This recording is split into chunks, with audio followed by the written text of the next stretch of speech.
Assalamualaikum warahmatullahi wabarakatuh.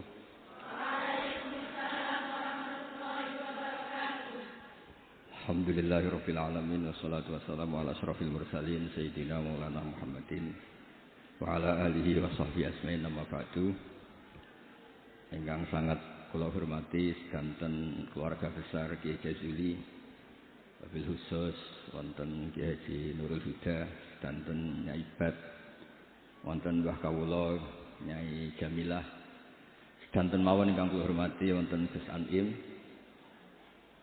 Kula namung memastikan bahwa boten enten kitab ingkang berkahi Indonesia kados Alfiyah teng bab nahwu. Dados riyen dulu Alfiyah itu yang terkenal itu dibawa diantaranya Syekhona Khalil, Mbah Soleh Darat. Kemudian wonten istilah Alfiyah Kiai Jazuli. Dados Mbah Mun sering cerita dulu Mbah Khim pamanipun beliau itu mondok teng Lirboyo kalian Mbah Maimun. Gara-gara kesemsem Alfiyah ala Gus Ali yang dari Kiai Jazuli, terus Mbah Khim ini mondok teng Peloso. Dia mondok teng mriki. Dados kula secara sanad di antara mbah guru kula selain Mbah Karim ya Kiai Jazuli. Kemudian Mbah Maimun itu di antarane ngaos tafsir teng Sayyid Alawi, abaipun Sayyid Muhammad. Dan ini menjadi rentetan kewajiban keilmuan. Dados Imam Sibawah ini kula cerita nahwu, cerita Alfiyah. Imam Sibawah itu kalau baca kitab itu sebelum kagum sama makna itu kagum sama penggunaan varian bahasa Arab. Misalipun mayyar tadda berarti bil idgham, posisi jazm. Tapi sebagian ayat wa mayyar tadid. Sehingga teori jazmin wa syibhil jazmi takhirun kufi sama-sama pernah dipakai Al-Qur'an. Jadi ku wonten ayat mayyar tadda minkum, tapi kemudian ada wa mayyar tadid. Dan itu bagi peneliti lughat itu kagum betul sama Quran karena semua varian yang sah menurut bahasa Arab itu dipakai oleh Quran. Ada lagi misalnya bentuk jamak. Jamak kafirun pakai mudzakkar salim, kufar pakai jamak taksir. Juga kata Alfiyah wasa'a nahwu kamilin wa kamalah. Quran pakai ulaika humul kafaratul fajarah. Kafir kafarah, fajirin fajarah, yaitu wasa'a nahwu kamilin wa kamalah. Dados niki monggo berkah Alfiyah.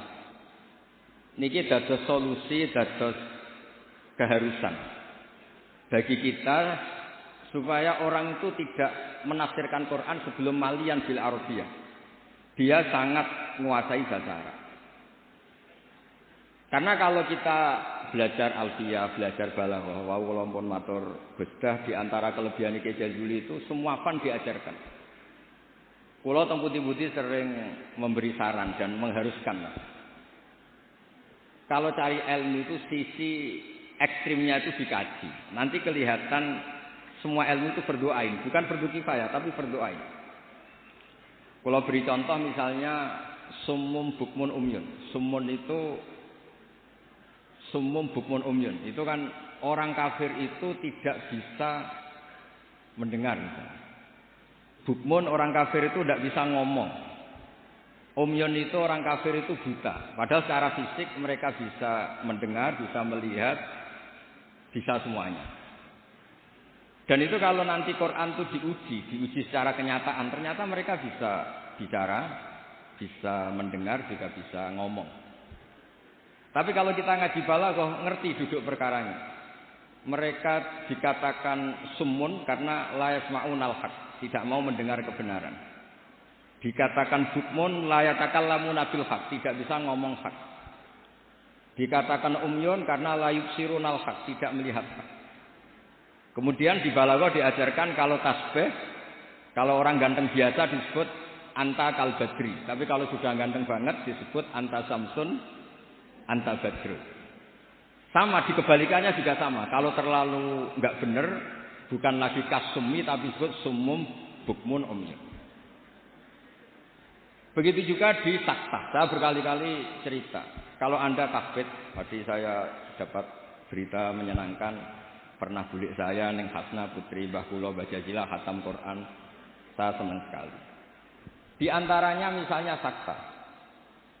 Sakta itu kenapa harus ada? Dulu Imam Azim pernah ditanya, kenapa ada sakta? Kata beliau, ada ayat atau dialog yang bahasa Arab itu tidak ada koma, tidak ada tanda kutip.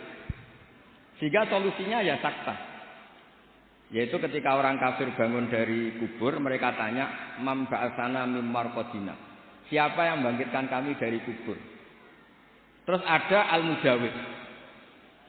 Min jihatillah au bilisanil malaikah hadza ma wa'adar rahman wa sadaqal mursalun. Jadi yang pertama adalah su'alul mustaqbil, penanya, yang kedua adalah mujawib. Andaikan itu tidak disakta, maka betapa kacaunya. Memba'atsana mim marqadina hadza ma wa'adar rahman. Itu menjadi kekacauan secara makna yang luar biasa, sehingga kemudian disakta. Memba'atsana mim marqadina. Jawabannya apa? Hadza ma wa'adar rahman. Nah, hal-hal seperti ini juga terjadi lagi misalnya di awal Kahfi. Allah itu mensifati kitabnya yang agung. Alhamdulillahallazi anzala ala abdi kitaba wa lam yaj'al lahu iwaja. Lan orang gawe sapa Allah lahu maring Quran ora digawe iwajan ing bengkok.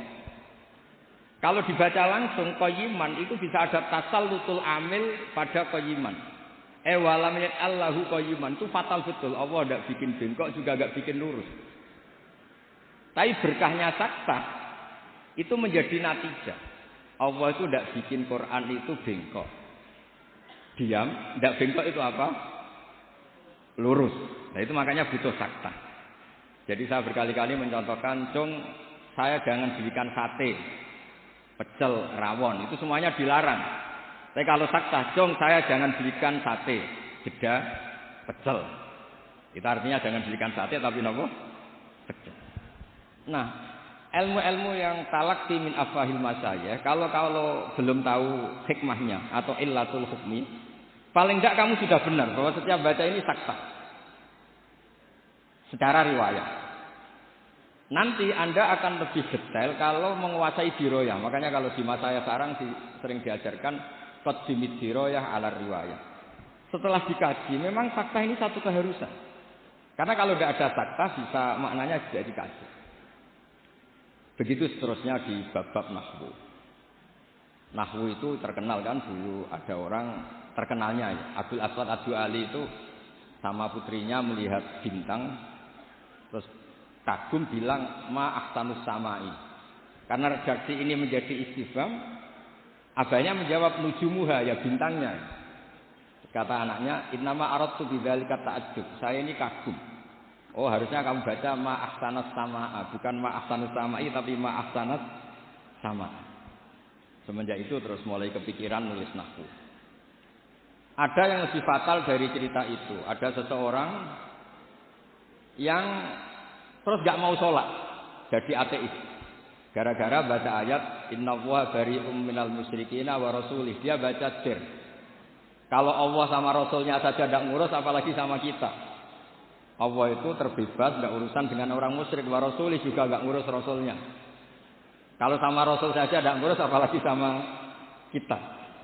Sama Sayyidina Ali dibenarkan yang benar bacanya itu wa rasuluh. Allah bari minal musyrikin wa rasuluhu bari'un aidan. Rasulnya juga bari'un aidan. Nah, hal-hal seperti ini tuh menjadikan kita akan mutafaqih, akan mengkaji fikih secara serius dengan cara mengkaji bahasa Arab secara serius. Tanpa itu kita tidak bisa mengartikan Quran. Kemudian Alfiyah sebagai karangan ini saya cerita sedikit. Saya juga sering mengkaji Alfiyah. Alfiyah sebagai karangan itu ya ada dengan tanda petik ada pemberontakan, ada kritik. Kritik ini penting karena istiqmalul Arab itu tidak bisa diwadahi hanya ala madzhab Sibawayh. Sehingga meskipun Sibawayh ini orang yang paling top di dunia nahwu, tetap saja ada kritikus-kritikus nahwu yang tidak sependapat dengan beliau. Makanya di Alfiyah ada misalnya kaza kafil tanihi wattisola ahtaru wairi istaro intisola. Ada wa'audu khafidin la ta'atin ala dhamiri khafidin laziman bajuila. Terus beliau bilang walaita inti laziman. Ada lagi wasaf halima bi harfin jurraqat abau. Nah, wala amnauhu faqafar. Itu jelas beliau menantang jumhur. Beliau jelas cerita abau, semuanya menolak, tapi wala amnauhu menurut saya enggak masalah. Wa audu khafidin juga sama, kata normalnya kan maror tubika wa bizaidin, tapi kata beliau boleh maror tubika wa zaidin. Kata beliau wali ta'in bilaziman isqat atas bin nazmi wan nasri sahihi musbata. Dan itu akhirnya menunjukkan beliau itu alim bil qiraati sab'i, dengan qiraat sab'ah. Ya, baca yang benar itu bil qiraati sab'i karena qiraah itu muannas. Sehingga di adab kalau muannas justru taknya apa? Dibuang. Jadi salasatan bittaikul lil asyrah fi adima ahaduhu mudzakara terus bidid dijarrid. Jadi yang benar itu fil qiraati sab'i. Ya, tapi yang sering orang bilang qiraah napa? Sab'ah. Nggih boten napa-napa niku dadi bahasa Indonesia ngoten mawon boten usah ditakwil. Sebetulnya kalau secara fanatik kalau maksudnya itu muannas justru tambah napa? Tak. Makanya kalau di nahwu-nahwu itu fil qiraatis sab'i bukan fil qiraatis sab'ah. Tapi karena itu sudah jadi bahasa Indonesia ya sudah lah enggak kayak kita kalau di kampung itu wis tahiyat awal. Ape pinter kancane goblok. Ape goblok kok kiai tahiyat kok awal, mesti tahiyat ulang. Jadi enak goblok bareng ngoten mawon.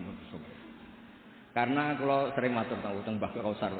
Pertama korban iku lho, dadi abahe nggih digojlok. Semoga kapan-kapan lebih berakhlak.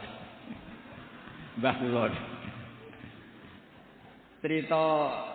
Cerita bodho iku barokah. Terus nahwu riyen dikarang barokah wong salah ma'asanus samai. Riyen hadis paling populer nggih barokah tiyang boten sopan. Dados Nabi pas khutbah. Niki cerita, mungkin cerita terakhir kula. Nabi pas khutbah cerita kiamat itu dahsyat. Mungkin orang ini mangkel, ini cerita kiamat kok enggak ada tanggalnya.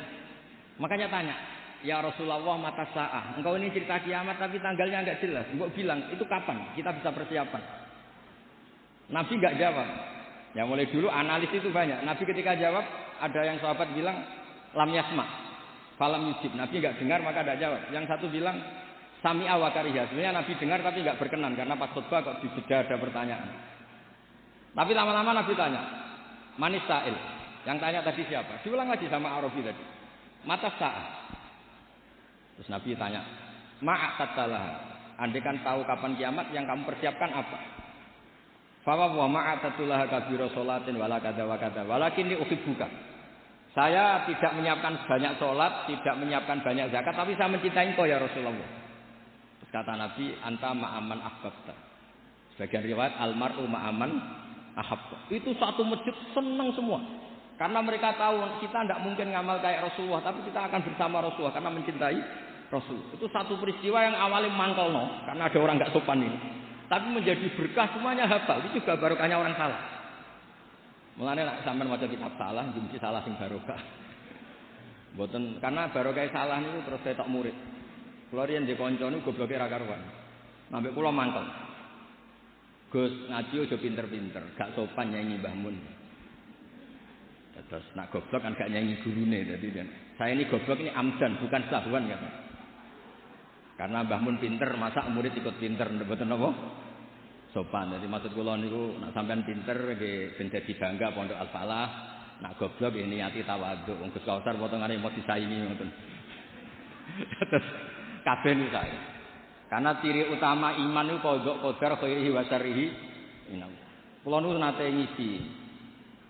Muji tiyang medhit niku kathah sing janggal. Kula niku mbek wong medhit nggih seneng, mbek wong lomo ya seneng. Kok saged, Gus? Nak lomo untuk duit ya nek digowo ta apa lah jenenge duit. Nak wong medhit iku wis seneng. Mboten njaluk swarga. Kadang wong lomo 100.000 yo swarga. 200.000 yo anake pinter apal Alfiyah apal Quran. 100.000 njaluk napa? Artinya gini, kita ini kan nanti takut hisab. Kalau enggak ada orang yang ngasih kita ini enggak akan dihisab. Karena yang ngasih itu ya ono kompensasine. Apalagi politikus nek ngekeki gak dituruti karepe niku diitung. Maksudnya niku nak entuk dhuwit ya barokah, kena iku sedekah. Nak ra entuk dhuwit nggih barokah, mboten enten napa kisah. Itu harus diperkuat supaya kita jadi kiai itu pede. Wow, dawuh Gus Dan niku Mbah Jazuli iku pede. Kula nate diceritani beliau sowan Pak Hamid, jenengan sinten? Kula Jazuli. Lah nek sing kiai teng Kediri sinten? Kula. Masyhur ceritane Ki Jazuli. Terus dadi kiai itu sing pede. Dawuh bapak kula nggih ngoten. Kon ngimami ngajet ra gelem, kon mulang ra gelem, nek ana salah komen. Iku ra tawadhu, iku mau tanggung jawab. Jadi kadang-kadang orang itu gayanya tawadhu, tapi prakteknya enggak mau napa? Tanggung napa? Tapi kalau suwun belajar alfiah sing tananan, terus kritik-kritik tentang alfiah juga dikaji karena kritik ini awal menjadi ilmu itu cukup untuk melihat varian bahasa Arab. Saya beri contoh ya, saya beri contoh terakhir. Normalnya hamzah di lafaz naba itu diganti ya. Naba'a yang ba'u naba'an. Tapi Imam Nafi' itu tetap selalu baca ya ayyuhan nabi'u wan nabi'in.